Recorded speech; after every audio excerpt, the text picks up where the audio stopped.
But in that grinding schedule, you have to have a point in there where it's okay, at 12 o'clock, reset the tactical advantage and look and see where you're at. At this new vantage point, stop for a second and survey the field. Because what I was doing was I had this big, long schedule. And in this schedule, there was no take a second, see what the fuck you've accomplished. Because if I did all that shit in the military, after I got honor man at Ranger School, and I was the top leader amongst 300 people, when I got back to that second platoon, if I had taken the vantage point and said, okay, my God, man, you've really grown as a leader, I would have attacked the situation, that second platoon, much differently when I was like, oh, you guys don't want to work out this fucking hard? You ain't hard like this? I would have learned, I would have taken a step back and said, okay, hang on a second, man. You learned a lot. That's the tactical advantage. You got to take that vantage point and take a second to breathe and say, you learned a lot.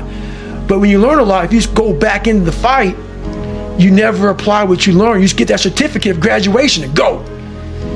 Get it, remember what you learned, and use it. And that's about taking that 1 second out, get on top of that mountaintop, looking down and say, okay, how would I have handled this years ago? Wow, I would have really fucked that up. This time, let's not fuck it up again. Man, I'm not going deep into the cellar of my mind and fixing the foundation of my soul. My soul is broken. But you know, I knew I could fix it, but I was afraid to go back. I was afraid to face the demons of my life, you know, because you start lying. You want anybody knowing this shit about you, so you start lying about who you're not, and start creating a person about who you want to be, but it's not who you are. So that's when I started realizing, man, I'm never gonna get over the hurdle. I'm always gonna live on a surface level until I go deep, deep into the sewer of my mind to figure out and face all of these different demons. That's hard. It's hard. We all like social media. We all like everybody to see us for who we want to be. That's why we post beautiful things about us. That's not going to fix you. So I realized that, and that's when I started going back. So I was about 24 years old, and I went from 175 to almost 300 pounds. And that's when I sat down on my couch and realized we got to go back. The best I could. And trying to be a pararescue, I finally passed the ASVAB test after you know, taking it several times. And you know, when you cheat your whole life in high school and elementary school, I had about 4th grade reading level. So I talk about that a lot in the book, and I had to learn so much school in 6 months. And that's when I really developed my work ethic. People think it's from running and everything. No, it's not from SEALs, it's not from running. It was from the countless hours teaching myself how to fucking read and write. You know, I had a tutor for 1 hour. 1 hour every single week. That's all we could afford. So for 6 months, I saw a tutor 1 hour a week. All the rest was on me.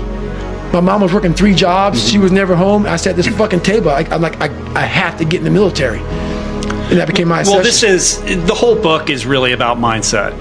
That is the whole game. And I would agree that people look at you and they want to talk about Badwater and all these races that you've done, you know, 8 100-milers in 8 weeks and all this insanity. Right. But really, this is all a product of hardening your mind, callousing your mind, to use your phrase. And throughout the book, what really, you know, makes it stand out is that there are lessons throughout. Like, this is a book in which it would be easy to think that David Goggins is the hero, but the reader is the hero, which is why. On your head, your linked arms with, you know, your brothers beside you. You don't know if they're gonna be there long or not. You don't care. You think about yourself. You lay back, and that first wave hits you. Your mind goes straight from hour 2 all the way to hour 130. You can't process 5 days of this shit. You're now in a fuck you, like, I gotta get out of here. You're in fight or flight. It's cold, I can't be cold this long. And then this is where that 1 second decision comes in. You forgot every reason why you wanted to be there. You don't care about SEALs. You don't care about any of this shit. You don't care about fighting for your country. You don't care about that gaudy gold trident that they put on your chest. You don't care about any of that shit no more. All you want to do is go back home. You want the warmth. You may want something to eat. You want your girl to hold you.